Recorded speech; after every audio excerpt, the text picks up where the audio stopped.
All right. Check one, check two. Welcome to Touching Tips. I'm Ryan Wilk. This is my co-host Brennan Long. Welcome. What's up, guys? Taking you on a journey of hospitality, Self-discovery. gratuitous shit talking. A lot of that. Yeah. So Here to impart 20 years, or combined 40 years of just misery and some good times. yeah, I mean, I think we were talking about this off camera, and I think we both eclipsed the point to where we've been doing this for half of our lives. Yeah. Or what the fuck? Yeah. I did it in January, actually. January 04 was 20 years. Yeah, like Yeah. I would say for all, not trying to do too much math as my memory is shot on a lot of things, but I want to say first quarter of being 19 maybe is Yeah. when I entered being like an actual bartender. Yeah. And Yeah, I was 20. yeah, like I don't think I ever, maybe I took like 6 months off at some point, but if you factor that 6 months to a year or whatever it is that I was off, it's like I've eclipsed that in time served now that I just turned 40. Yeah. So we're at that point to where we're talking from half a life's experience. I don't think too many other people get to say that in their line of work. And here we are. Talk about the pros and the cons. The cons are more fun to talk about. Yeah, for sure. Yeah.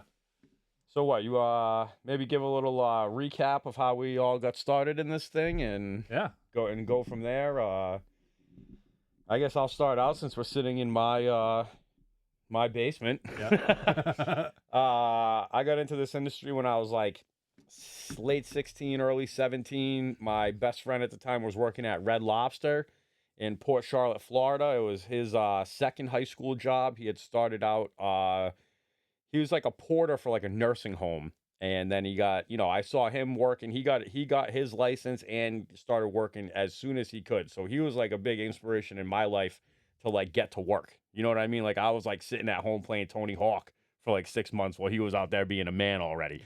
So he eventually was like, yo, they're hiring, fill this out. And I was like, all right, I'll come work with my buddy. And, that started this journey in the industry here. I started out making salads and running, setting the trays up for the servers to run. They called it being an alley coordinator. And I don't know, my pops had instilled a good work ethic in me, so I got things done quickly and efficiently. And they actually offered to give me a raise to become a dishwasher. And I was like, I don't know about that. And Good call. well, no, my hesitation in doing it made them give me another $1.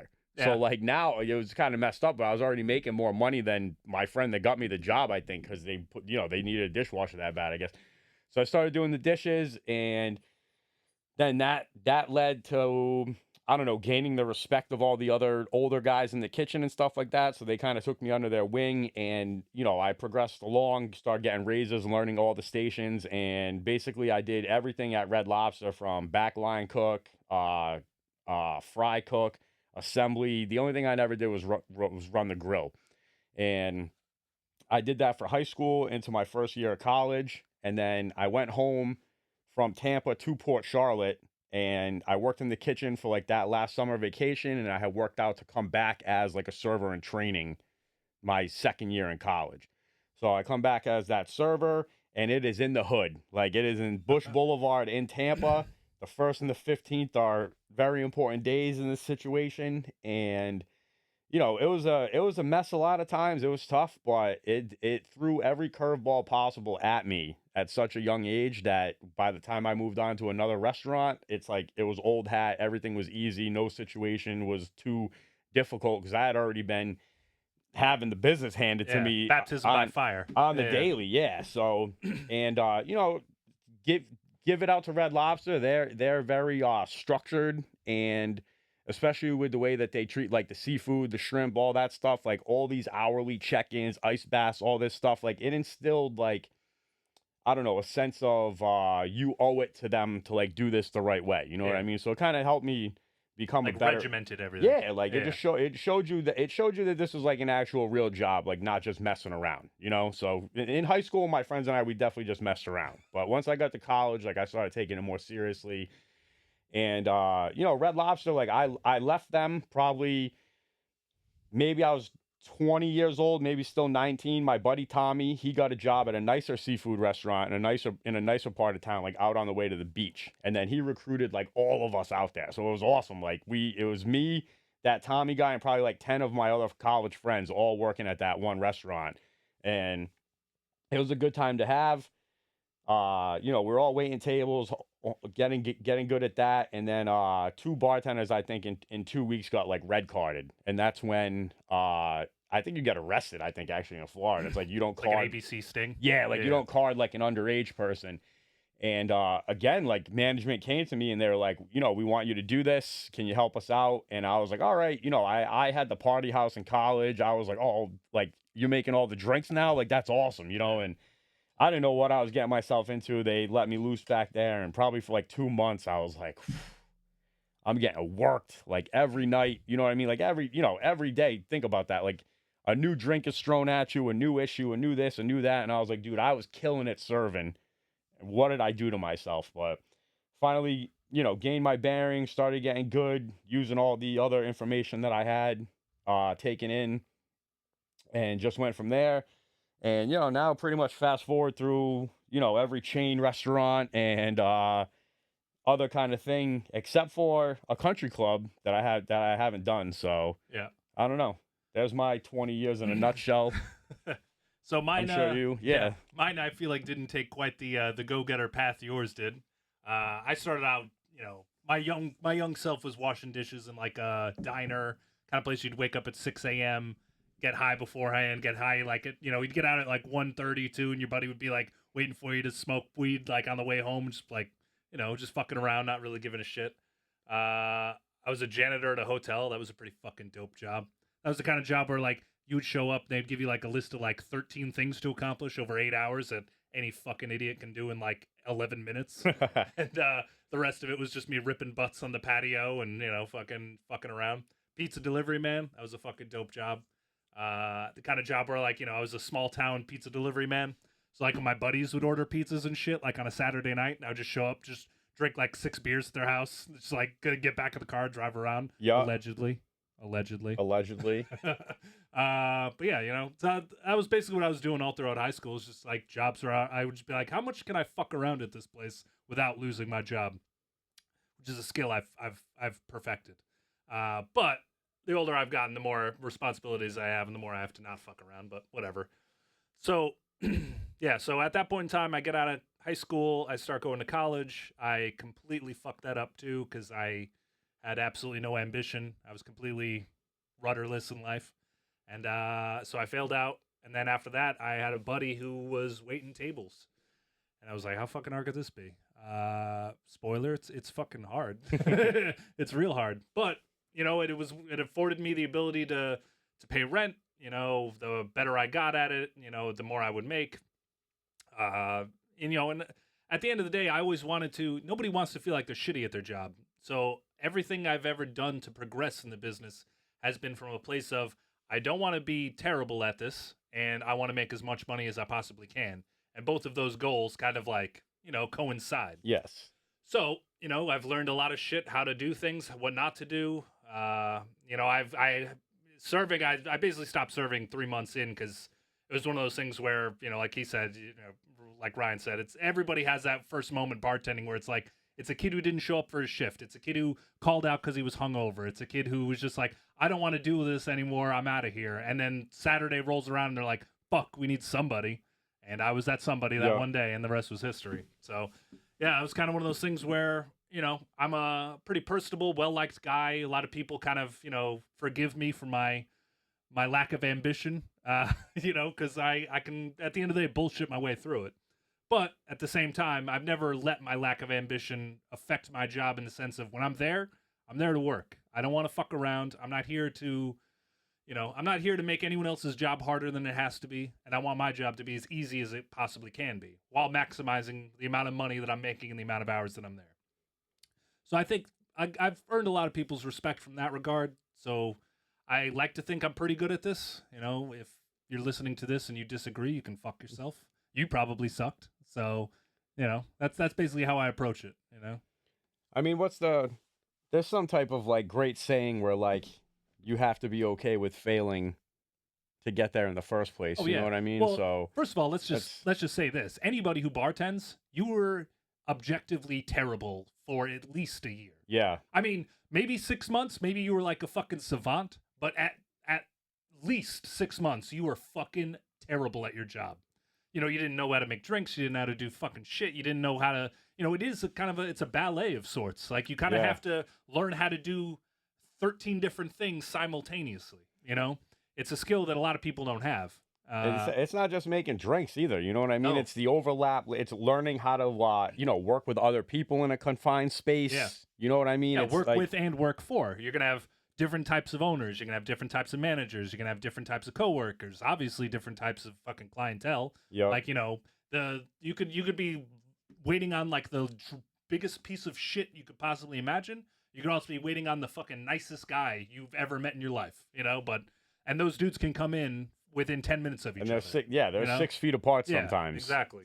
So And I've worked with every kind of manager. I actually pride myself on being like I'm able to kind of read what people want from me, and then I'm able to like deliver. I'm a chameleon of sorts in that regard, where it's kind of like, what is this person expecting me to do, and how can I deliver that with the least amount of effort? yeah, Yeah, I mean that's top level service at the end of the day. Yeah. Like, you're trying to, unless I'm in the same boat as you. I'm not here to fuck around. Like I'm here to have fun and have a good time. But at the end of the day, if the good time is ruining my ability to get drinks out, my ability to turn tables, my ability to, at the end of the day, make money. Yeah. That's not the good time. It's Right. no longer a good time. Yeah, and let's be You know, clear, like- my good time has changed over the years. It used to be like what you said, like I'd want to make as much amount of money, most amount of money as I could, because I'd want to get fucked up and I want to get out of there. I want to, be able to go to the fucking bars afterwards. I want to Yeah. be able to make last call at this place. I want to be able to fucking whatever. Now it's like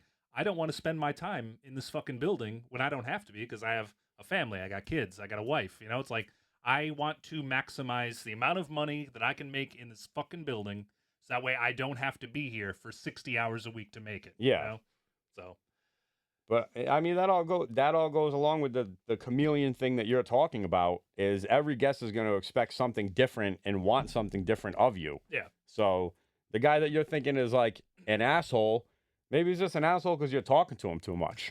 You know what I mean? Just give him his stuff and leave him alone. Like He's probably an asshole because he's a fucking asshole. But that's okay. Assholes have But- money too, Stop banging your head against the wall and Yeah. expecting this to be a different outcome than what you've seen already. Right. And a lot of that goes to say, like, how much easier is it bartending at a place with regulars where, 50 people walk in the door, 30 of them are regulars. You know what those 30 people are drinking already. Yeah. You don't have to go up and be like, hey, folks, how we doing? This whole introductory thing, like, how great is it when you walk into a place and somebody's like, there you go. Yep. Like, that's dope. You know Yeah. what I mean? And I try to pride myself on that. You and I have we've crossed over at what, 2 or 3 places now, 2 places. And a lot of that, like, regular service, here's your drink before you even ask for it. That Yeah. goes a long way in bartending. So just remembering people's drinks and remembering drinks in general, being able to balance food, being able to balance service bar. Like, there's a lot that goes in to getting good at that. And hopefully we can bullshit our way into sharing some of it with you. Yeah, I mean, So- I don't know. I'm doubtful, but I've tried to help a lot of people along the way, and at the end of the day, it's like kind of you need that inner drive. But whatever. I mean, if you're listening to this and you decide to, at the end of it, like, hey, fuck it, maybe I should be trying a little harder at this. It's like, well, it definitely it profits. Like I said, I'm the first guy to try and cut corners, to try and make things as easy as possible. But the bottom line is if you put in the work, like you usually do get rewarded for it. I think that's like a good first topic, because I was thinking about that before you brought it up.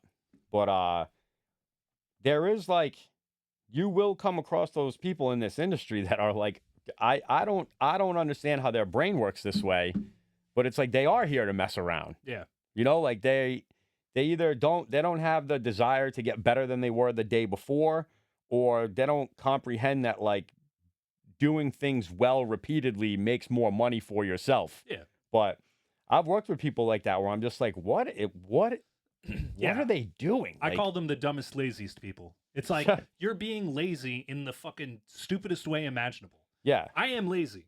You're costing yourself money. Yeah. Well, to me, I am lazy. I want to do the least amount of work I have to do in order to get the job done, in order to make the most amount of money. So by admitting that in myself, I develop a strategy to make my job as easy as it possibly can be. Like I just don't understand why somebody would just like sit in the back on their phone when they could be doing X, Y, and Z. That's like that won't reward you in that moment, but in an hour from now, it'll stop you from being like, Yeah. fuck, I'm totally overwhelmed right now. Yeah. And also, if you make your job easier and you get better at it, people are going to notice that at the bar. They're going to pay you more. Also, managers are going to be like, oh, we can put Brennan on that shift by himself because he can fucking handle it. And that shift goes from being, a fucking $200, like, fuck you shift on a Saturday brunch or something to being like, well, now that I work that shit by myself, that's a $500 shift. Yeah. And I'm out by fucking 3 p.m. Yeah. Like you're an idiot in my opinion if like you just want to just dick around all day at your fucking job, because it's just like that doesn't do you any good.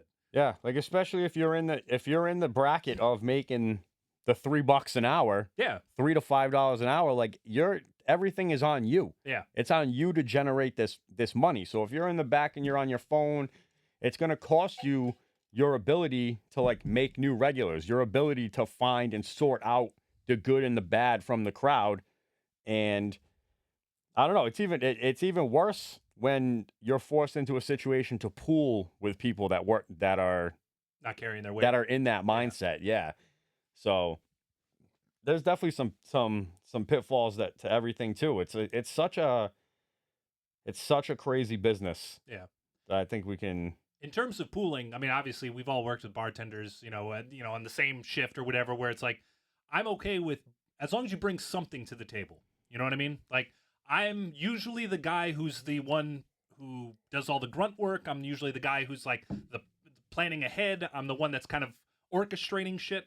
And if you pair me with like, not to be diminutive, but if you pair me with like a good looking girl who's just there to fucking talk to lonely, pathetic dudes, we're going to do pretty damn well. Because, like, that's going to be something you're going to be able to bring to the table. And meanwhile, I'm going to give you that platform where it's like, hey, do whatever you got to do. I'm going to make sure that everything in the background is getting accomplished. Yep. But then also, if you need me to be like the guy who's the charismatic front man, I can do that too. But then you got to be carrying your weight in the background, It's the people that is just like, you don't put any work in. You are basically a fucking goblin to talk to. It's like, I can't get 3 sentences out of you without you fucking drooling on yourself. And then to boot, it's just like, and on top of that, then you're like late. You're just, you're messy. You're a fucking sloppy worker. It's just like, what are you bringing to the table here, man? Like, I've been stuck with those people where it's just like, maybe this isn't for you, Yeah. Yeah. It makes me, a few places lately, I've been like, I've had this thought where I was like, who saw you bartending and was like, we need them at my spot? Yeah. Like, who did it? Because I want to have a conversation with you because you're ruining my life. Yeah. Well, like, I think a lot of times, though, it's one of those things where, like I said, when the opportunity arises, you have to be there to seize it. Yeah. Well, seizing it is a pretty easy thing to do. Yeah. All it is somebody walks up to you and says, hey, can you bartend tonight? And you just say yes. That's step one. Yeah. Unfortunately, not most people, but a lot of people get stuck on step one, where it's like, well, now you're technically, like, you're clocking in as a bartender, but you are not a bartender. Yeah. And you're miles away from being one because you're just too much of a fucking idiot to just, I don't know, put in an ounce of effort, The PTSD. Oh, yeah. Well, so you used to run the show at a place, and now you're kind of like more of like a Renaissance man, where you just kind of like, you have your toe dipped in a lot of different places. So it's like, you don't really, actually, well, never mind. You probably have to deal with more people than ever, just because of virtue of having, 4 different staffs that you're like talking to on a daily basis. Actually, has that made it easier or has that made it harder? I think, you and I are both of the ilk of we're our own worst critic in the industry. Yeah. You know what I mean? So having that in your back pocket or my back pocket, I think allows me to go wherever I want to, in any of my places, I try to leave the place better than I walked into it. You know what I mean? Yeah. So to me, it's like I do have to deal with more people, but I almost don't because Because it's like they're microtransactions. You're just like, yeah, I'm like only here 2 days a week. Don't bother me with that shit. yep. Yeah. Well, I have to go to more staff meetings than ever, which is definitely annoying. Yeah. But as far as I feel like here's a negative about the industry, right? You have ownership and management. They're fully aware if you're in a place where you're doing well that sometimes you're out earning them at some times. You know what I mean? Sometimes your I wouldn't even say sometimes. sometimes your $600 take is on the night on a really busy night is more money than that manager is going to make in his paycheck. It's more money than potentially the ownership group that you're working for is going to make on an equal basis. You know what I mean? Yeah. Once they pay everything out, and if there's 3 owners, on a Monday night you made 600, but they only made 5 times as much as that. They had to pay out 30% in bills, and then they split the rest 3 ways. Like, you made more than they did. Yeah. So they start kind of holding that over you. They know, like, they're like, oh, he can't walk away from this lifestyle. Where else is he going to walk into just getting money like this? And that's another thing we can talk about is the plight of the male bartender. Because it's tough to walk onto a bar just as a dude. Normally, they're going to ask you to be a server first. Yeah. You got to take that step back, show them what you're all about, and then you get to make the leap forward. But I digress, talking about how ownership and management can kind of have that thumb over you, being like, we know how much you're making. Here's the situation. Like, no matter how bad it is, you have to have this money. And now, from going from a situation like that to being to where now basically I can just tell anybody I want to go fuck themselves. As long as I don't do it twice in 1 week, I'm still making great money, So it's kind of nice having that to where, people might ask me to pick up a shift or ask me to do this or ask me to do that. And I'm just kind of like either A, it doesn't fit my schedule, or B, like, honestly, it's not to be rude, but it's not worth my time. Yeah. So it's just putting yourself in a good situation like that can be the key to kind of freeing up a little more happiness in your life, you know? I think, though, the strategy that you've taken, I've done the same thing in the past where I've had like a couple different spots. I'll work here 1 day a week. I'll work here 2 days a week. I'll work here 2 days a week. And, if as long as you can set boundaries, it turns into a nice thing, like you said, where it's kind of like people are like, well, we're not gonna ask Ryan to do that because he's only here 2 days a week. We're not gonna ask Brennan to do that. He's only here 1 day a week. But if you don't set boundaries, what that turns into is now you just have 3 places that are just like, I need you to do this for me. I need you to do that for me. I need you to do this for me. And it's like, I mean, I'm one man here, man. I can't be doing this at 3 different spots. Yeah, I think that kind of, you're gonna encounter that in the beginning stages of like the journey that I've been on. What is this? Probably like year 3-ish around that I'm kind of entering, or ending year 2, going into year 3 of this kind of like, I'm not the resident mixologist somewhere. I'm just a mercenary on a crime spree, essentially. Mercenary was the word I was looking for. And, renegade, maybe. Yeah. Either one is cool. Yeah, you're fucking badass, man. I'm Vigilante of fucking bartender. Yeah, I'm pretty sure there's G.I. Joes named after all those guys, so I'm all right with that. You're fucking Rolling Thunder is what you are, man. I had a Rolling Thunder. I did too. That was probably, aside from the Terradrome, that was probably the biggest piece that I had. Oh, I had the aircraft carrier. It was fucking dope. The flag? Yeah, the whole fucking thing. Wow. Yeah. My grandpa set up like a whole fucking he built like a platform to put the thing That's on. awesome. It was dope. I'm still in a bunch of G.I. Joe groups on Facebook, and I see these guys with their flag setups, and I'm like, it was never me. Yeah, it was dope. If this takes off, we might have to put a flag right in here. Yeah, dude. I mean, it's about that size right there. Yeah. This goes from touching tips to watching 2 40-year-olds play G.I. Joes with each other. Yeah. Dibs on Cobra. Oh, yeah. Man. Sorry. It's all good. I don't know. We lost our we lost the stream there.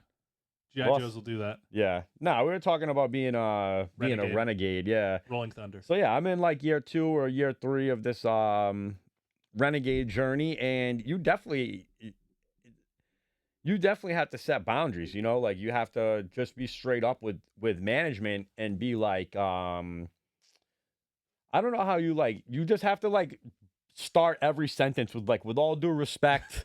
I'm not trying to.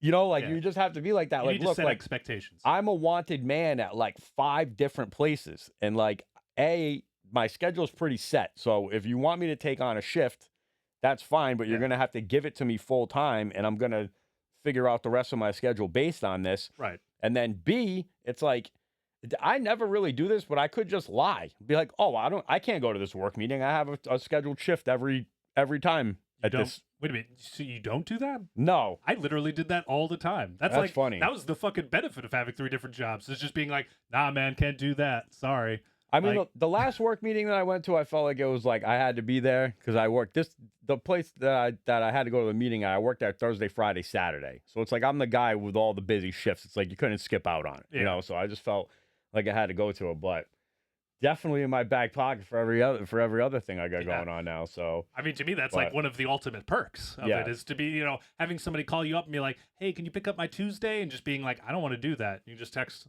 sorry, we're Yeah. in another spot, well, I had to do that today. I had plans, but Yeah. There you go. I don't know. I still haven't celebrated my birthday with my mom and my brother yet, so maybe I'll try to go to dinner with them tonight or something. Happy birthday, you old yeah. bitch. You're what, 40 now? Yeah, Oh, there you 40 go. years old. I made it. I never Did would. you? Is that the end?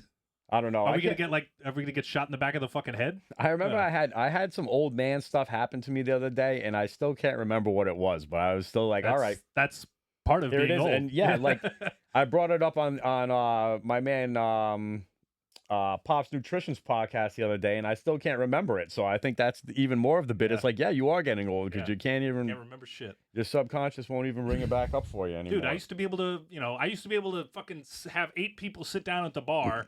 Each one of them would give me a drink and a food order. I'd remember all of it. Now, man, I fucking talk to somebody. I turn around at the computer and I'm just like immediately, fuck. Yeah. Like, God damn it, what did they say? I can't. You know what will ruin it for me is if somebody like I can take that 8 tops order, but if Yep. somebody starts yapping to me Oh, before yeah. I get to the computer, I just have to put my hand in their face and be like, Nope. I can't uptake any more information right now. Yeah. You know what I mean? Like, leave me alone. Yeah. I'll talk to you about it in a second. To me, I have no problem as long as like the person who's coming in and ordering the shit like abides by ordering etiquette. It's like, Yeah. all right, what do you want for an appetizer? Blah blah blah blah. What do you want for this? Blah blah blah blah. What do you want for your entree? Blah blah blah blah. Then it's like, okay, regimented. Let's do this. Don't do the shit where you sit down and you're like, well, I'm gonna want. I want this, and oh, you know what? Never mind. I don't want that. I want this. Oh, and actually, I'm gonna want this to start with. But you know what? Actually, never mind. Let's go back. I don't want this. Can I get this on the side? And it's like, holy shit, man. Yeah. Like you've just totally buried me. And if that's the third person in my row of like waiting on 6 people, Yeah. I've now forgotten everything that the first 3 people ordered. I'm screwed. I don't know. I think it is one of those things where I'm seeing my age in that regard, where it's like my mental acumen. I'm just not as sharp as I used to be. You know what's one thing I do miss about the spot that we used to work at together is the shared sides for the table. Oh yeah. Because Yeah. now one of the places I work at now, it's like you have to recite that damn sides list to everybody at the Yeah. table. And by the time you get to the end, you just said broccoli, Brussels sprout, mashed potatoes, rice pilaf. You just said that so many times, you don't know what the hell the first person Right. got Yeah. anymore. So I had to go back to writing things down. Yeah. Like, but this is also the spot that I wait tables at one day a week. Like they let you have 11 tables inside, 5 tables outside when the weather's right, and you still take home all your cash at the end of the night. So find me a situation that, Let you do that. will let you do that, and I'll stop working there and waiting tables. But for the time being, I make all my own drinks, I run all my own food. I'm the host, I'm the busser. The bartender helps me out a little bit. I help him out a little bit. It's just 2 guys versus the world. Yeah. Our in times are a little different, so we don't have like a pooling situation set up. But honestly, there's sometimes where I feel like I might unless he gets like crazy tips from the regulars, I don't see how it would be more beneficial for me to bartend that shift anyway. Yeah. Like the potential is there for me to make as much money as I possibly can. And there's never a discussion of putting a second server on, and they're just like they turn me loose. So you got to Yeah. be a madman to be able to handle it. But If you can, it's fucking profitable. yeah, it did. It humbled me though to bring me back to the book. Like I literally have, I don't know if you can see them, but there's I think I ordered 16 of them of those little like, Yeah, the 3 by 5 like diary books that I swear by, and I think I've already blown through like 2 of them. Yeah. So just to give you an idea of like the volume that you're going through, and I don't know. I don't think you should take it as a sign of mental decay. Just I mean, it is, but I appreciate you making me feel better. So yeah. Yeah, I'm trying to think. There'd be many a funny situation on the days back to Red Lobster at Bush Boulevard where I would be laughing my ass off Yeah. about the things requested of me. Yeah. Right. Um. And that store was wild. There was one thing I heard. This one bartender. I don't know if it happened while I worked there or like right before I worked there, but he used to pee a little bit in the ice. Oh man. At Red Lobster? Yeah, Oh, like no. I just said all these great things about him, but I Yeah. swear maybe it's like an urban legend that was going around the store or something like that. But Yeah. the joint by Busch Gardens in Tampa, Florida, I swear a bartender got fired for peeing a little bit in the ice. Oh, Jesus Christ. Enough to where like somebody saw him do it or something like that. It was Yeah. like, yo, You what? can't be doing that. What? Yeah. Yeah. All right. Well, So I don't know. I have to. That's my homework for touching tips for this weekend. Peeing in the ice? Episode 2. We're gonna reach out to some veterans of the Bush Boulevard Red Lobster, yeah. and we're gonna get to the bottom of the peeing in the ice thing. Yeah. That's fucking grimy, man. Yeah. If it's the guy who I think it was too, I could see it because he kind of talked like Brian from Family Guy, Okay. and he had Yeah. like this I hate everybody kind of attitude. I mean, I don't like people either, but like that's a line that you're crossing. You I don't know. Like if you're willing to do that, what else are you willing to do? You Yeah. know? Like I got news for you. The dude that you're describing, if he was peeing in the ice well, he's 1,000% in jail for some crazy shit. Yeah. Yeah. Like That's you're gonna be getting a fucking call from like Cook County Prison or something. You know what's crazy to bring a little current events into this. We're talking about some serial killer type stuff. Like I saw this thing where they're talking about OJ dying. Yeah. And they were like, yeah, but the Patriots murderer has more bodies. Like saying Hernandez killed more people than. Well, Hernandez was what? The one for sure, and then was it 2 alleged? Did he actually get busted? He's got a lot of like allegeds if you really get allegeds into are it. So, allegeds, you know. but As a matter of Yeah, fact, OJ has no bodies, my friend. He was he was found innocent of his acquitted. crimes. I Yeah. saw something where they show him putting the gloves on and they clearly fit. Yeah. Like Well, the gloves fucking fit. Yeah, like and he has plastic gloves underneath the Yeah. fucking gloves. Oh, did you see the shit where like they show like it's like the whole if the glove don't fit, acquit, and then like they rewind to like Monday Night Football 3 years earlier, and he's wearing the fucking gloves on Yeah. television. It's like, come on, dude. I did see that. Yeah. It's funny. I fell asleep doom scrolling last yeah. night, and that was one of the last things that I saw. That's hilarious. Yeah. But I said all that to say, how interesting of like I've seen them ask like a Rob Gronkowski family sit down. There was like him and all his brothers, and they asked him about Aaron Hernandez, Yeah. and he was like, next question. Oh yeah. And then they said, all right, Rob doesn't want to answer, or Dan, or whoever the other brother. What do you think all about the this? other Gronkowski brothers that were on the lines? Yeah, Rob. We got all the ones that weren't good. Rob was literally like, if you say something about it again, this thing's over. You know Yeah. what I mean? And just blacked out of it. But how many murderers have we worked with? Oh, Right? Like if somebody came down and said, like, I don't know of any, you know what I mean? But like Do I how know of a murderer I worked with? I don't think I know for sure of a murderer I worked with. As a matter of fact, though, I grew up with a kid who it was 2 years ago. He just axe murdered his girlfriend. It's fucking weird. I feel like is he Yeah. from the same place that you and Zach are from? Yeah. So I yeah, feel we're like both from Naugatuck Valley, which is like just like a total fucking hole in Connecticut. But yeah, it's a dude that my brother played baseball with him, and he played baseball with his younger brothers. But yeah, he apparently killed his fucking girlfriend with an axe. Like he's a legit axe murderer. yeah, that's a better story than But I yeah, think- working with somebody wise, I don't think I've worked Yeah. with a murderer. like the closest thing I have to that is I waited on a girl that DUI manslaughtered a DJ that used to spin at a different bar that I worked Oh. at. Well, So like I know the murderer and the murderee yeah. in that situation. I almost don't even want to say this because it's one of those things where the guy is. I'll forgive anybody who's a regular who tips well.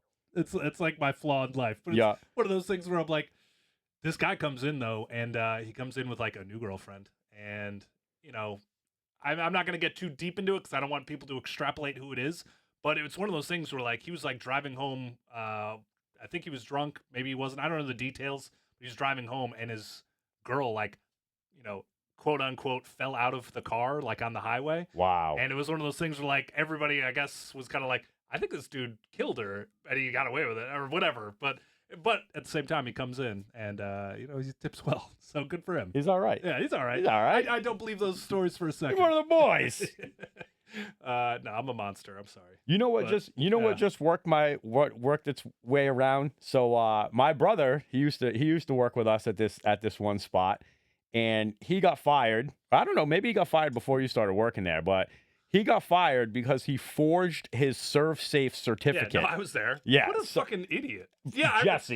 Yeah. It took you more time to Photoshop that shit than it took you to 1,000%. My shit was just up like last week, and I had to do it. You just scroll to the end of the fucking videos and it next, man. Like, come on. Yeah, man. like it I've took me taken it 18 enough minutes. times where I know the answers already. Yeah. You know, sometimes they'll get you though, where you'll fast forward through the video and they'll be like, "What did the guy in the blue shirt do wrong?" And you're like, "Motherfucker!" Now I'm gonna go back and watch this fucking video. Yeah.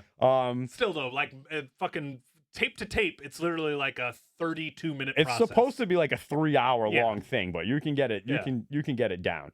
But anyway, my brother got canned, and for this thing, he didn't know the rules of making a fake ID when making a fake ID. You know what I mean? So like the QR code was wrong, the expiration date was wrong. You know what I mean? He'd just basically taken my wife's ServSafe that she got for our side business and put his name on it. Didn't change anything else but the name. You know? So he turns that in. I don't think they ever would have caught on to this if it wasn't for that DUI case that I just talked about, because that happened at the sister restaurant. The lady was drinking at that restaurant beforehand. Shit. So there was this big crackdown. You know, the law comes through with the dram laws and everything like that. That's something we could talk about as the dangers of the dram laws. But so they came through. I wasn't working that night, but the other bartender, he had to give a statement about what she drank, how long she was there. They pulled the security tapes. And I think in all of that sent like red flags through the company to be like, yo, we better be on point with all of the certification and all of that. And because of that, you know what I mean? That's why Jesse met his end at that spot. Yeah, I mean that was just dumb. That's crazy. That's like a crazy Rhode Island story right there. What, the dram law thing? No, like I know and waited on and had a customer relationship with this lady that drank too much, that killed the DJ he spun at the restaurant that I worked at multiple times. Shout out DJ Armani from Bar Louie back in the day. He died in a fiery car crash because she was driving the wrong way on the highway and like drove him off. His car rolled over, caught on fire. He couldn't get out. And because of that situation, they really inspect the paperwork, and that leads to my brother getting fired. Like, that's such a crazy, like, turn of events. Yeah. And, like, there's one person that knows everybody involved. Right. And it's me. Yeah. It's weird. Welcome to the service industry. Yeah. Well, who's going to play you in the movie? I don't know. Here's another crazy person situation that I got. Are you familiar with Mark? Mark. He's like a regular at the second spot that we worked at together most recently. I'm better with drinks and like he drinks like chartreuse, and he's like a little Norm Macdonald-y. Yeah, and he is a terror to like a single woman at the bar. I remember. We finally had to 86 him. Oh really? Yep. Yeah. So he comes into the bar, and I'm like, and I got his number before because I've had to put this guy in an Uber. Like I found him like freezing to death outside. Yeah. Like half unconscious He's from being like one drunk. of the owner's friends, right? Like, or part of like that friend group, isn't he? Nah, maybe you're thinking of like somebody different, or you just got his story wrong. Yeah, you know what? Never. I was thinking of the Irish guy who like rolls with them. Oh yeah. That guy can be a wild boy too, but nah, this dude. Maybe you just never encountered this guy. But yeah, so I've had to. He's gotten like so wasted before, and he's like, he doesn't look his age. He's like 70 something. You know what I mean? He's still going out and stuff. And he had like a chartreuse and amaro drink, and then he had like another chartreuse drink, and his green chartreuse. So he was drinking, what is that, 110 proof? Yeah. So he had two of those, and then I think he had like maybe he had like whiskey and something. So maybe my bad for over serving a guy, but like 3 drinks. Like, yeah, I mean that shouldn't. Yeah, like after 3 drinks, you should be getting like talkative drunk, not like fucking Well, no, that's Yeah. that's his issue. He does get talkative. He like this guy really does think he's like Norm Macdonald. Like he Yeah. really is like a creepier like Norm Macdonald. And so anyway, I found him like freezing to death outside. I didn't want to see him die, so I got him in an Uber. That's how I ended up with his number. You know Yeah. what I mean? So I see him. He come. We had a staff meeting. All of the girls expressed that they don't want this guy anymore. That he creeps them out. Blah blah blah. So I just said, all right, I gotta be the guy to do it. The general manager's a female. All the other employees are females. I was like, I'm gonna have to be the guy to do this. Yeah. So he comes in. I go, Mark. I sent you a text message. You're gonna have to read your phone. You know what I mean? So I sent him. I go, Mark, I don't want to embarrass you at the bar and have other people over here, whatnot. You know what I mean? But I've been instructed, along with the other bartenders here, to no longer serve you. Best of luck to you. Yeah. God bless. And that was it. And he literally just stood there like so confused, like not getting the point. Like, who do I need to talk to? I don't understand. And I'm like, bro, I'm trying not to embarrass you right now. You know what I mean? Like, get your shit and get the fuck out of here. Yeah. Like, I don't know how you cannot understand that you're being that much of a creepo. Right. Yeah. So, I don't know. That's my interesting weird guy story. But now I probably, he hasn't reached out to me since, which I think he would if he was going to start getting weird about it. Right. But how long ago was it? It happened this weekend. Oh, well, he still has time to be weird about it. Yeah, I mean, my work week, what are we on? We're about to catch both of us are going to have a case of the Mondays tomorrow. We're going to start our work weeks. So that would normally be my first chance to run into him. So we'll see if he thinks it's going to like blow over. Miraculously disappear? In a week, yeah. And I've had dudes like that where it's like they just don't get it. And it's like you have to ban him 3 times. Where you're like, you cannot come here anymore. Dude, the place that I work at in out in the sticks. Yeah. The bartender that I work with, he's fucking awesome. He's a couple years older than me, but he doesn't give a fuck. He's done with this industry. He's done with these people. There's this one guy, as soon as he walks in, get the fuck out. I'm like, whoa, tell me the story about this. And literally, I don't want to say the guy's name. He just goes, I'm just sick of him. Every time he comes in, there's a problem. Yeah. That's all he said. That's I go, holy shit, dude. I go, this is what we're doing here? I go, I can't wait. Yeah. I can't wait. And I think that might transition into another funny story. I think we talked about this on a lost episode where I had this lady come in and she sits next to a guy that had asked me to put the new, what's the Rocks football league called?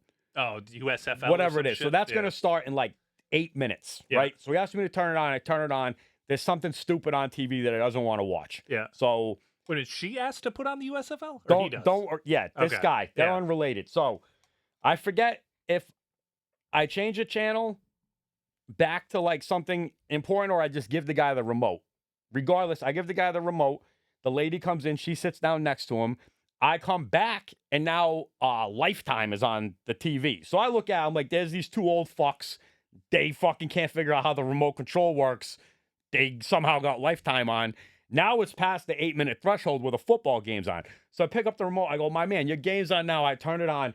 This lady, she's got to be like a 7-year-old booze bag full of wine. She goes in there like every Saturday. I only work every other Saturday, so I don't have an experience with her. Yeah. I don't know this when she explodes. She goes, what the fuck is your problem? Like, this is a 7-year-old lady screaming at me. You know what I mean? I'm like, and I literally was like, holy shit. So you like look down, you're like, what am I doing? Is like my dick out? What is going on right now? I was watching that and I was like, what? I'm like looking at my guy to like help me out. And he's just as like, holy fuck is me. And I was like, lady, I don't know what you're thinking, but you got the wrong idea. She's like, you're an asshole. Like just unloading on me. So then I lose it on her. I go, I don't know what you think. I go, I'm nothing but nice to everybody that comes in here. You know what I mean? I give her the business on everything. So she drinks her wine with a disgusted face, pays her tab, and leaves. Then she comes back a half hour later with a friend and was like, I'm back.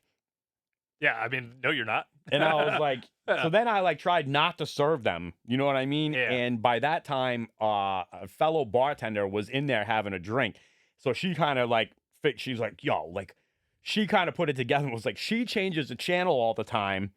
You know what I mean? You didn't know. So I explained to the lady, I go, put yourself in my shoes. I go, I gave him the remote. We're trying to put football on. I go, I come back, Lifetime is on. I go, who puts on Lifetime at a bar? So Yeah. she's even more mad that I said that. 'Cause Yeah. now I'm like calling her out for her dumb shit Yeah. that she does all the time. And I go, you got to look at it from my point of view. I go, I look at you guys like you can't work a remote. And I put on the channel that he asked me to put on before you sat down. So you're also just simultaneously being like, I think you look like a fucking idiot. Yeah, like, so then, you know, it all blows over. They have their wine, they leave, they stiff me, whatever. I'm happy just to yell at them. Oh, is this 10 on 157? No, okay. Oh man, I got stories for days on on episode 1. And so then, like, I don't know. I think I did work a double that day. Later on, the girl who got me the job at that place, she texts me. She goes, "Oh, I heard about this." And I'm like, oh, I don't even know why. Oh, so the girl, she goes, I'm gonna text the owner, da da da da. And I said, make sure you tell him RYAN. That's my favorite part of banning everybody is when they're like, I know the owners. It's like, my name is BRENNAN.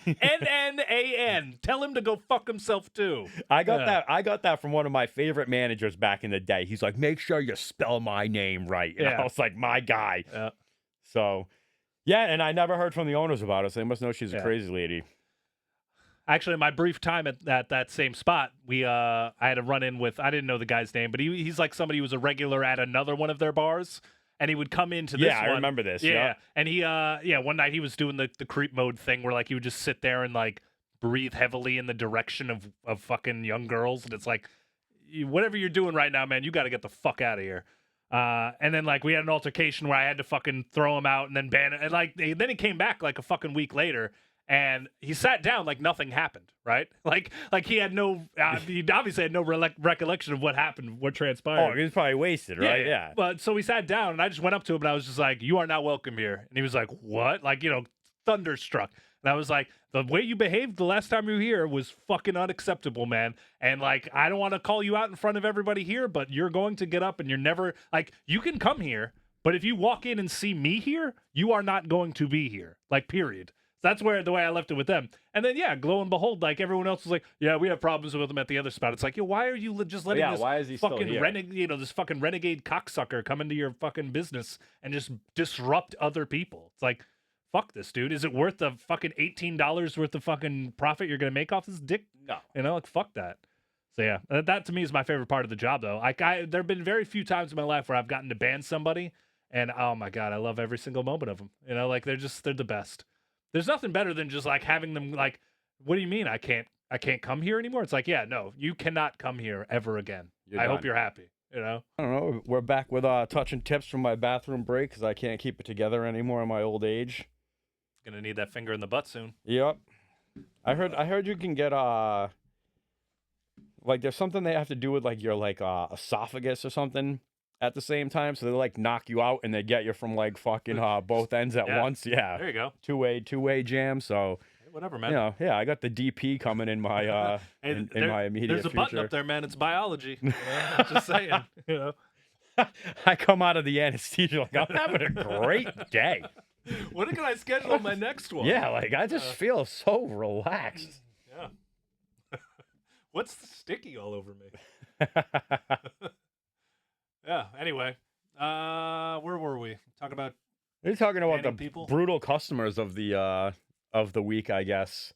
Yeah. I guess the only one I got left is the 10 on 157 lady. And I feel like this kind of talks to, we've kind of put this on the talking point, like has all of this other like asking for gratuity at all these other places. Is that affecting the meat on the bone that's left over for us at the end of the day? Because I had it with this girl.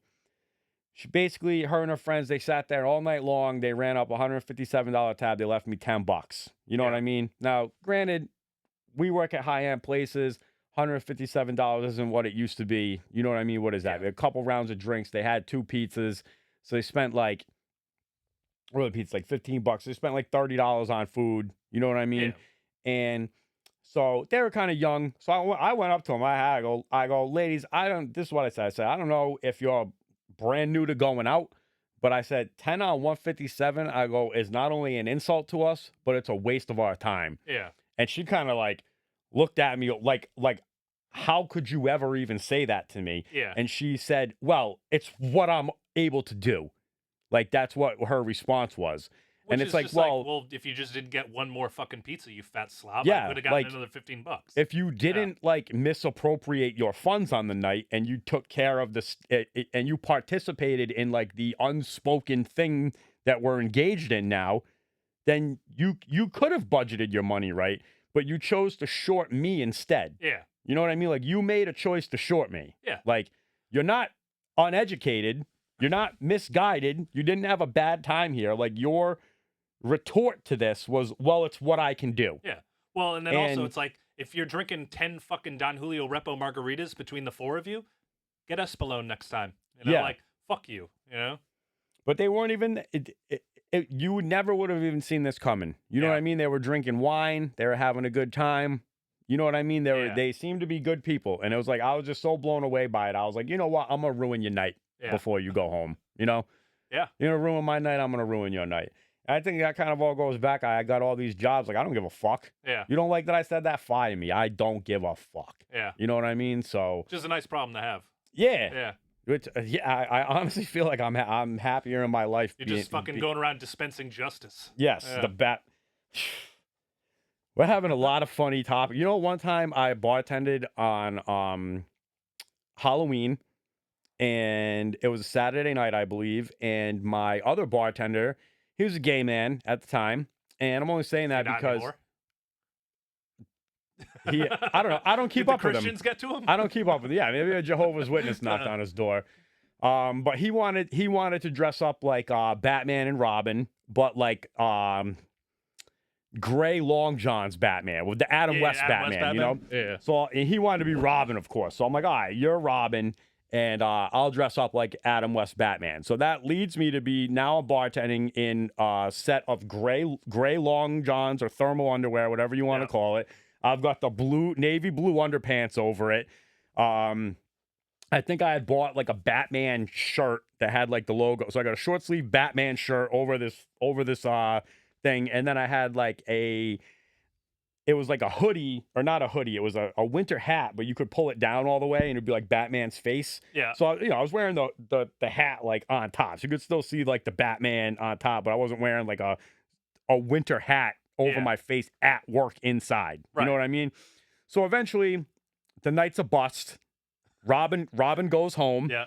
And I'm not wearing my hat anymore. So now I'm just bartending in long johns. Yeah, looking like a crazy. I don't got the cape on anymore. You know what I Yeah. mean? Like, the cape keeps getting caught in the bottle tops. Yeah. It's driving me crazy. Now we're at the part of the night where like the industry people are coming in. It's like the only little pop that's gonna happen, right? Yeah. So this problem customer, he comes in and we say, bro, get out of here. We've kicked you out before. You're not welcome, right? So at the same time, there's a group, like a four top of like dudes wearing Timberlands and one girl with them. Yeah. And they're on a head-on collision. And I'm like, this is going to be bad. Yeah. So I go out the back of the restaurant. He's already pointing and yelling at this group of people. I go, why? I go, and right when I say, hey, he turns all his rage. He throws a punch at me, but he misses and like just like glances my neck and like punches the wall instead, which had to kill him, right? But now he's in a position. He put himself in like the worst MMA position ever because he's like right under me. So I just like pick him up, drive him into like this delivery car that's like right next to me, and sorry whoever's car that was, but I smashed his head on the side mirror. Yeah. He's all messed up, and then we go through all this patio furniture that's not even our patio anymore. We're in this other restaurant's area, Yeah. and now we're on the stairs of this restaurant. I'm on like a dominant position on him, and then I just see all these bodyguards from another restaurant coming on me. There's nothing left to do, so I just grab this kid and start headbutting him as hard as I can.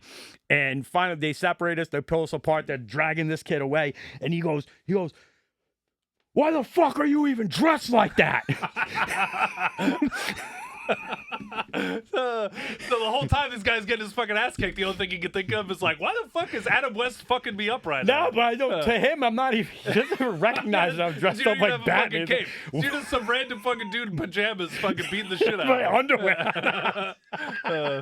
What a fucking way to end your night. Yeah. Jesus Christ. Yeah, and then I've only ever had one other interaction with him. And like months later, where like this is a place on Atwell's Ave, and you know, a big crowd of people are walking by, and I see him. I'm like waiting for it to pop off again, and he's got 2 people with him. Yeah. And I'm like walking by him, and I hear him say to his friend, goes, "I think that's that fucking guy." I think that's a dude in his fucking underwear beating the shit out of me. At that time, I had already like, you know, it was like right before the restaurant. I already like cut Turned the into it, and I corner? was like, man, I was like, I should go out there and be like, I'm Batman. You should get butt naked for round 2. Yeah. Just be like, I'm ready. Like, what the fuck? From Batman to Borat. Yeah. Jesus. Yeah, but that's another thing too, is like the dangers of you know, wearing a costume at work for Halloween. It's like I get wrapped into this by fucking Diane every year, where she's just like, I'm gonna dress up for Halloween. And I'm like, all right, you know, whatever I can pull together. I was a construction worker one year, you know. So I roll up and I'm in a whole construction outfit. I got the hard hat and everything. She shows up. She's just in like smoky eyeshadow. It's like, what the fuck are you right now? She's like, well, I'm blah, blah, blah. It's like, all you are just slightly hotter than you normally are. Yeah. Like, what the fuck, man? I'm going to I'm out beat here you looking with like this a tool goddamn, belt. Yeah. I look like a gay fucking construction worker, and you look like you're just like going out after work. Like, fuck you, you know? Yeah. I think the worst thing you can do at dressing up is like to wear makeup. Yeah, Like that's for not dressing Halloween, up. like Yeah. I was Joker one year. Yeah. And just having that on your bleed face. on you, sweating bullets. Yeah. Terrible idea. And I think I got like the green wig and everything. I was like, this sucks. Yeah. I've learned This my lesson. sucks. Now it's like, dude, if my costume is more intricate than like having a t-shirt on, like I'm not doing it. Yeah. Like, you know, just I was last year I was Superman, and I because I was wisely like, I'm not doing this whole shit where I, you know, fucking dress up like an asshole and have you show up and like nobody even knows what the fuck you are. She was like, I'm gonna be Poison Ivy. I'm like, all right, I'm gonna be Superman, but all my shit is gonna be is a Superman shirt under a white shirt that's unbuttoned. That's it, you know. And of course, she shows up and just you know, green eyeshadow. yeah, she green eyeshadow, and she just looks, you know, slightly orange hair, and she looks hot, and it's like cool. I'm glad that I didn't show up in fucking spandex. Yeah. You know. God I'm glad I didn't show up in long underwear. Yeah. Headbutting fucking people. You know? Oh man. I mean, did you pull out any fucking Batman quotes during it? Nah. You know? It all happened so quick. I couldn't even believe it. I was like, I got it. And the whole time I was thinking, I'm fired. Yeah. And that was a pretty good job at the time. You know what I mean? I was taking pretty good money to serve burgers and beer. You know what I mean? I was like, damn. So what? This up. Did ownership have your back? Or did just nobody ever find out? I went downstairs. I told the manager was like in the office the whole time. And she didn't even notice that there was this big disturbance like outside. I go, yo, like, this just happened. And she was like, oh, all right. Like, so I don't know if she ever like told the ownership about it. Yeah, but I mean, at the same point, like, you know, for a while with those guys, like, I feel like I was in the in. You know what I mean? Like, I could do no wrong. It was funny. It was funny to them if they found out about it. You know what I mean? So yeah. I mean, at the end of the day, they probably don't give a shit as long as fucking lawyers don't show up. Yeah. You know? Yep. So yeah, I don't know. That's like another thing we can talk about as we get guests and stuff on. I think like, wow, this throw out stories or you know what I mean? Like working in place, especially like the whole situation with the guy that we just had to get rid of. It's like he's a creep almost because you enabled him to be a creep. Yeah, because you gave him the environment to be a creep. Yeah, like you're allowing an attractive female bartender to close a bar all by herself. Yeah. What do you think's going to happen? You know what I mean? Like people who are out there to do that kind of thing, like they're going to observe that situation. Yeah. You know, like I think like you go to a place like Congress, for example, Congress always has like a male presence. Yeah. Like whether it's a doorman or maybe they won't have a doorman if they have a male bartender on. Right. But they don't ever leave those girls out to dry like that. Yeah. You know, and I think you don't really see those problems at Congress. Right. You know, you don't see those guys there because they know. Like they see what's there and they're like, this isn't gonna work out for me. Right. And they're on to well, and also I think it is one of those things where I don't think Congress plays it up as much as other spots do, you know? Like I've worked at a spot where it was just like, it was a predominantly, you know, female bar staff, and part of the revenue model of that place was being flirty with dudes who were just fucking creeps, you know? Yeah. I don't know. But I feel like I've always tried to like kind of let every female bartender I've ever worked with kind of be like, hey, if you don't feel comfortable with anybody or anything, you let me know. I'm happy to go over and be like, yo, get the fuck out of your seat and get out. You know, Yeah. like you don't belong here. And if I have to feel the blowback for that, that's fine too. Because that's another thing. I feel like a lot of times management and ownership, a lot of these spots are kind of willing to be like, put their head in the sand and be like, well, I don't know what was going on. Yep. And then when something does happen, they say like, oh, well, that's just Frank. And that's just how Frank is sometimes. And it's like, fuck that, dude. Nobody should have to feel like that at work. Yeah. Like, I don't give a fuck how Frank is. Frank can go spend his fucking $55 somewhere else. Like, go fuck yourself. And that's why I think why I hit the point with that guy. Like I just heard enough people voice that in the meeting where I was like, all right, I'll be the guy. Yeah. I don't need the fucking $12 tip bad enough to like just completely like hang out one of my female coworkers. Yeah. It's like we don't need it that bad. Yeah, I mean, props to like the like I really do want to get like either like Diane or like my girl Janet from back in the day, like to get their perspective on some of this, because like some of the shit that I would hear Janet put up with. Oh yeah. Like holy Christ. But at the end of the day, she just had the mentality of like, yo, like I'm taking these guys' money. Yeah. Like that's just it. Yeah. This isn't real. It is a game. And I was like, all right, like you tell me when it is real. Right. And like I'm gonna stop playing Big Brother. Right. Because you seem to have this circus under control. Yeah. And at any point you lose control of the circus, like you're saying, I'm here for you, but I'm not like micromanaging the show that you're putting on. Right.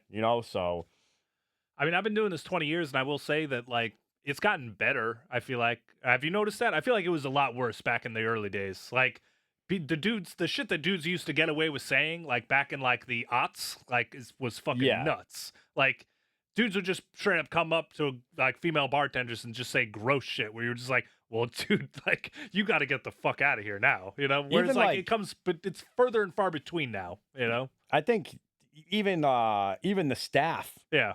Like the shit that like the chefs and the cooks and stuff used to get away with saying to like the girls that work there, like that's even gotten better. Yeah.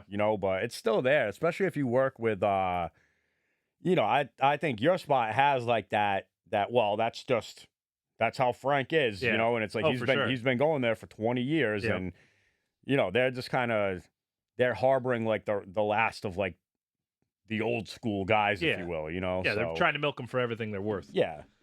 Yeah, but I mean, whatever. But at the same time, also, because of the spot, by virtue of me being the primary bartender now there, not many of those dudes are coming in to talk to me, which is fine by me. I don't want to fucking talk to them anyway, A lot of times I would fucking hate picking up the shift of, like, I'm sure you've done this, where it's like you pick up the normal shift for, whoever, fucking, it's Sandra's normal shift, and then I'm fucking here, and fucking weird guy shows up, and he's, like, disappointed to see me, and it's like, bro, nobody's more disappointed about this interaction than I am right now, like, and he sits there waiting for some other girl to sit at the bar and be a fucking creep towards, it's like, Christ, dude. That's every shift I pick up for, out in the woods. Yeah. You know what I mean? Because normally you're picking up a female bartender shift, and first 10 guys you see of the day, where's so-and-so? Yeah. It's like... And I feel like it doesn't happen as much in like a high-end spot, actually, because a lot of times those dudes have money and can find, other means of getting that out, Whereas, though, I feel like suburbanite, like, white dudes, it's just like, fuck, man. If you're a 55-year-old dude who lives in the suburbs and you go to bars looking for women, like, you're a fucking creep. You're just a creep. Not even like looking for women. Like you're like looking to look at women. Like you're treating it like a strip club experience, pal. And we're at like a fucking Fridays. Yeah, exactly. We're at fucking Applebee's, dude. Like you're fucking weird. Yeah. Yeah, like the plate of the female bartender against the 50 to 60-year-old guy. Yeah, that's still a thing for sure. Is crazy. Yeah. Like. We don't have to deal with that at all. Maybe the worst we might have to deal with is maybe like a gay dude saying something to us. Yeah. You know what I mean? But it's never I'm like... okay with that. Fucking. As long as they're not like being, fucking weird about it, Like I've had things said to me from gay people where I'm just like, oh, that's crossing the line here, pal. Like... Yo. One time, this is like right as my wife and I... She wasn't my wife at the time. We're like getting back together after like having a break. Yeah. You know what I mean? We're watching. So you're experimenting. Is this a gay story? You can tell me a gay story. It could have been. Well, I don't know. I don't know why I don't know why she's looking at my phone. Maybe we're looking at something on my phone. I don't remember what it is. But this guy texts me, right? He's like a regular of mine at this other spot. The banner comes down. I don't remember exactly what I said, but it was him like poetically describing how bad he wanted to suck my dick. Yikes! And I was like, "What the was it? fuck?" Was it well structured at least? Like the whole poem? Yeah. Like I was just like, let me count the ways I want your balls in my mouth. yeah, like this guy used to come in. He used to come in with like, I guess it was like his old secretary. Yeah. You know what I mean? They'd come in for lunch all the time. This guy never acted fucking gay. You know what I mean? Like none of that. He just seemed like he was a bro. And he sends me that message, and I was like, "What the fuck?" And I was like, I looked at her, I go, "Did you just see that?" And she's like, "Yeah." And like, I think like, thank God I had it saved as like, I forget the guy's name, but whatever it is, like, you know, NYAJ regular or whatever. Yeah. You know what I mean? And I was like, "What the fuck?" And like, my wife was like, actually had to like be there to console me for like being like, "What is this?" Like, oh man. Man, this what a great first episode, making me remember all these glorious things that have happened. Yeah, to me in Jesus. my time in the industry. But yeah, to your point, maybe from that happening to me, like now when this does happen to me later on in the industry, I'm like, trigger yo, something in you. I've like seen where this can go, man. Yeah. Like you guys can talk to me all you want, but you ain't getting my phone. Yeah. No, I mean that's just it. That's another demographic. It's the gay dudes that like me too. I don't know what that's about, but whatever. I mean, I feel like the gays possess a darker sense of humor on average, and we Yeah, maybe that's it. resonate with that. You Yeah. know what I mean? So it's like, that's just it. I think it was few and far between where like I felt like literally sexually objectified by a gay dude, but at the same time, you did have to kind of approach it as like a shoulder shrug, where it's like, well, I guess this is how the other half lives. Sometimes somebody you loves know? me. Yeah, well, that's true. A little bit of you kind of just like, well, hey, I feel cute today, but no, fucking. I mean, that's kind of the reality for every woman, though. Whenever a dude sits at the bar, it's kind of just like, well, I guess this dude probably wants to fuck me in one shape or another, So, yeah, dudes are gross. Yeah, that's got to be the take on like as a chick rolling around. Like you're just a less physically superior example of all of these dudes that are just wired to try to fuck you. Yeah, It's got to be a crazy existence. yeah. Well, I mean, you could kind of understand why it's like fucking scary, especially like you were pointing out the female bartenders closing a bar. I don't know, man. That's fucking sketchy. Like we, your spot. Yeah, I mean, your spot's kind of sketchy too. But I mean, my spot's sketchy with like the people that are in the area late at night. It's like you're fucking walking back to your car into a fucking dark parking garage and shit, and you got a lot of money on you, and then on top of that, you're a fucking 120-pound fucking girl. Like it can get fucking scary. It's a rough business for everybody. Yeah, I mean, I try to make it a point to like walk people to their car, to walk and shit. everybody out to their car. Yeah, and I feel like it's a few of the females that I work with, I feel like they're like, I'm fine. Like they don't want it, and I'm like, all right, when you get your fucking Achilles slashed and you're dead. Well, I mean, I take it upon myself sometimes to just be like, oh yeah, no, that's fine, and then I will watch them get into their car regardless, and then I try and creep up on them, I grab them, got to pounce, but no.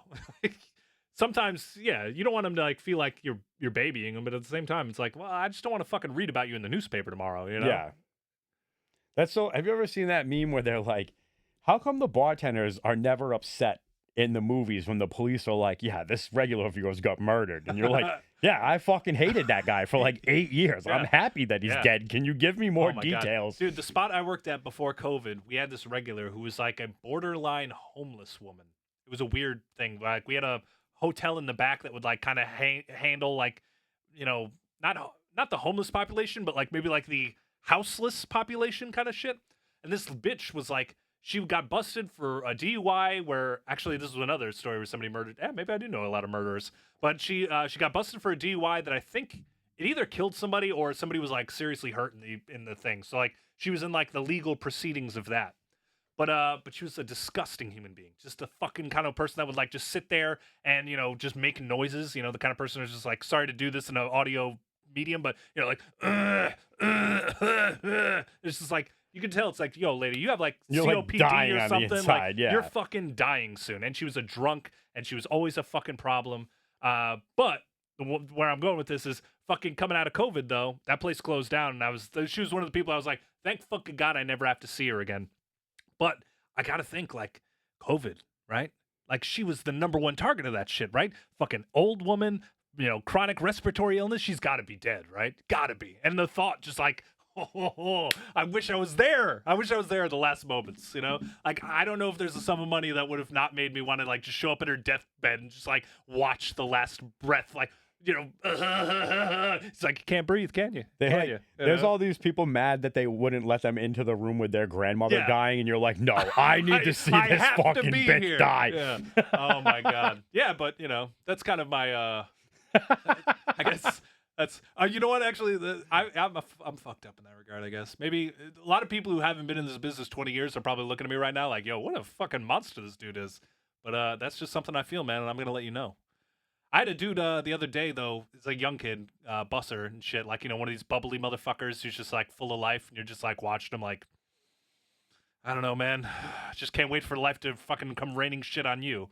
But he was like, hey, Brennan, everyone ever tell you that you're very methodical? I'm like, methodical? That's the adjective you're going to use to describe me, is methodical? That's the kind of shit you reserve for serial killers. Yeah. Like, you're going to say, yeah, thank you. I guess I should be, grateful that you think I'm such a fucking lunatic that I have, like, everything regimented in a certain way, Something tells me that this motherfucker likes trains a lot. Yeah, exactly. It's like, has anybody ever told you to take an autism test? Because... Yeah, exactly. Yeah, you seem fucking, you seem borderline autistic, bro. You ever watch this guy stack cups? Yeah. He's so good and methodical. Yeah. He's a nice kid, but I don't like his energy. He's just too bubbly. Too I'm picturing the kid from Bad Santa. You're like, what's up with these fucking sandwiches, kid? Thurman Merman. Yeah. Drop me on my own head? No, drop me on somebody else's fucking head. What? Are you fucking with me?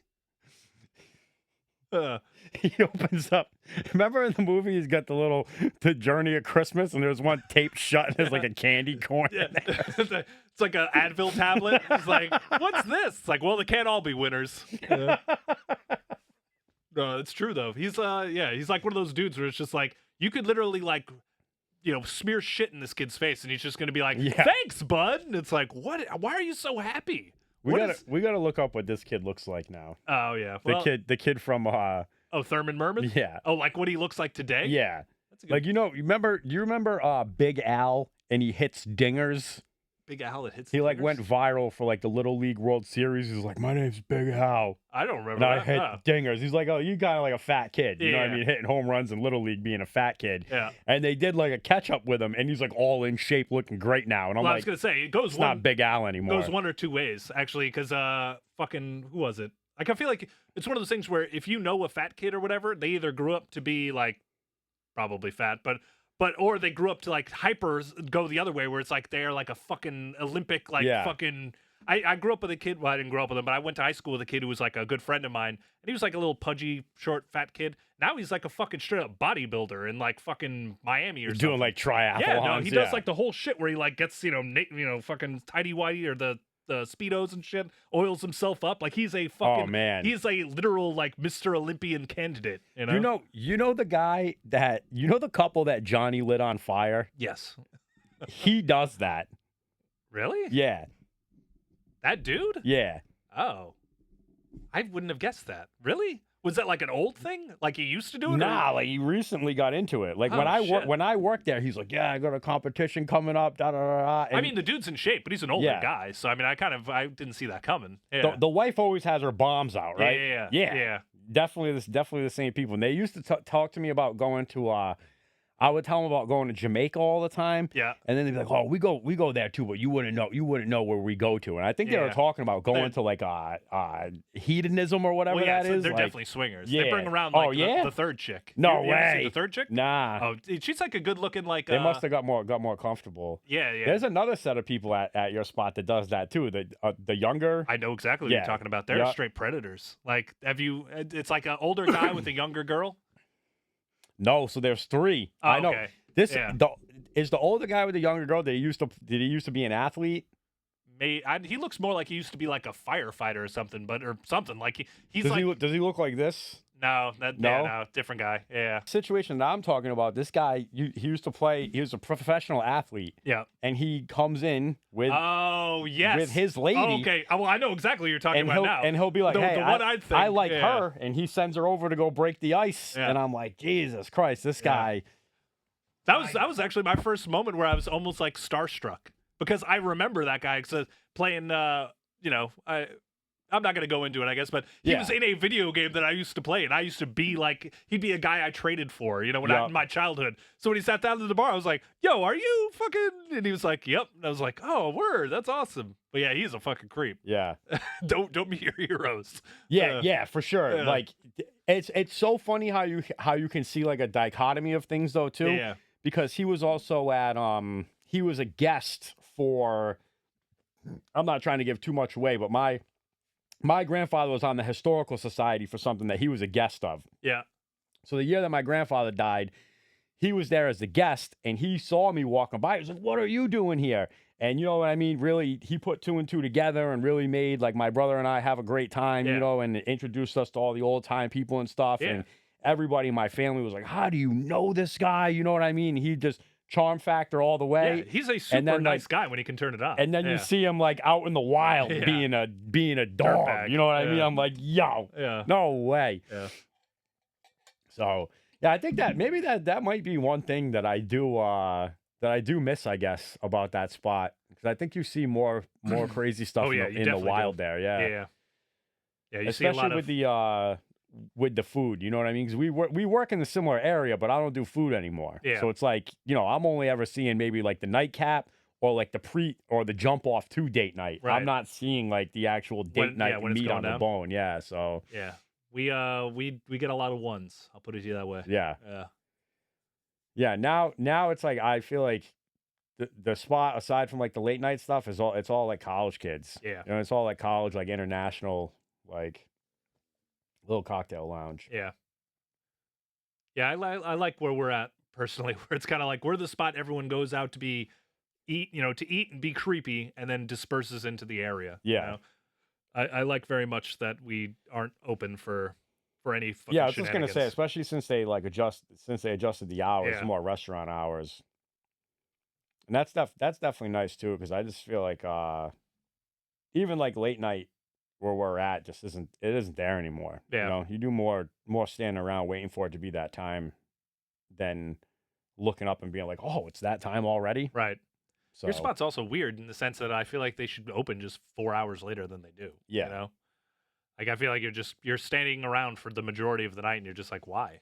Yeah, you would take That was my main problem with like when I was working there. It was just kind of like, why am I getting here at 3 when I don't have to do anything until 7? Yeah. Yeah, and then you go to crunch the hourly. That makes it a lot more satisfying to the person working, and it would also allow the person working said shift, if they could find a fruitful lunch shift to work someplace else. You know what I mean? They could turn that day into a double. Yeah, or even like an early out So- somewhere. If you do like if you could find like an open to mid kind of situation where you're like, getting in someplace at 10 and getting out at like, 7 or 8, and then you just roll in there at 8, 9, kind of just, as like the swing, you come in and you close while the other person leaves. Yeah. I think that's some homework I want to take home with us too, is finding a better solution to the hourly rate when you work in a place that it's like you're going in as the closer, but you guys are still pulling the majority of the load when it comes to sales together. Yeah.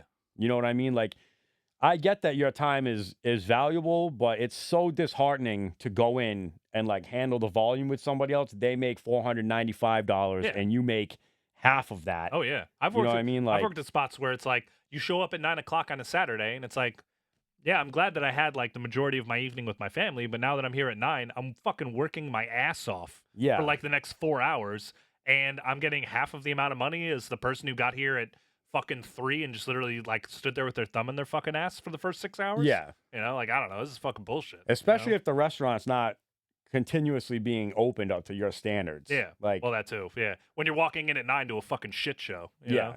The best thing that I found is we rotate. You know what I mean? So you'll be like the opener one week and the closer the other week, and you'll go back and forth. So it's like you're making good money one week, not so much the other week, back to good. And it's like you're constantly flipping with that other person mostly. Yeah. So it's like the expectations are there. But I still don't think that it's the best, most satisfying way to get the job done. Because on the days that I work on the every 2 weeks that I'm the late guy in, I've managed to secure and every other thing opening on Saturdays as well. Yeah. So it's like I'll go and work a very fruitful $350 to $600 lunch shift, and then I'm like, I don't care about going into work to close to make $293. Yeah. You know what I mean? Like, granted, like I'm getting close to making $1,000 on the day, but the bulk of it's already in your it's pocket just- anyway. yeah. Yeah. And also those last few hours are the fucking hardest ones of the day. They are. You know? Yeah, and Yeah, you're so getting it's paid and the The person, least amount per hour, you Yep. know? So it's just and especially being like the guy closing. Now, like you work that lunch shift, and now just being like a good person about it, you're taking all the trash out, you're doing all the heavy lifting, you're doing all the restocking. You know Yep. what I mean? Like you're the one really being the driving force to get out of there because you're letting most likely the girl that you're working with be the show pony while she's still milking the bros for the rest of the tips while you're trying to do all the work to get you out of there. And it's Yeah. like that can get exhausting if you do that however many times in a row. Yeah. So I don't know. There's got to be some better way, I feel like. But I just don't know what it is aside from the person who works the day shift, if you will, would have to take the risk and say that you just restart the pot when the other person comes in. Yeah. Like if you're not good enough, I guess, to build the clientele, but it's a big risk to take to ask somebody to risk 5 hours of their time For nothing. for minimal. Yeah. Yeah. I don't know. I think it's just the kind of thing where the way I've always approached it is when there was a system that I didn't like or that I felt was inequitable, I kind of just left. Yeah. To me, it's like it's not on me to figure out what the best way of running your business is. Like if the money isn't there, the money isn't there, and I don't give a fuck. I'll leave. Yep. So I mean, that's what I did. The spot that I'm talking about, the Saturday night shit, I was just like, I'm not working Saturday nights anymore. And then when they were like, well, we don't want you only for one day a week and Thursdays, and I'm like, well, then you don't want me. Yeah. So like, goodbye. And that's Yeah. okay with me. Yeah. God bless. Good luck out there. Yeah. I feel like on that note, God bless and good luck out there. Yeah. That might be the ultimate side out. We could just call it a day. Yeah. All right. The inaugural podcast. That was it. As Yeah. long as the fucking thing was recording, we'll see. Yeah, let's cross our fingers and hope for the best. Yeah. And I don't know. All right. We'll see you next week, hopefully. All right.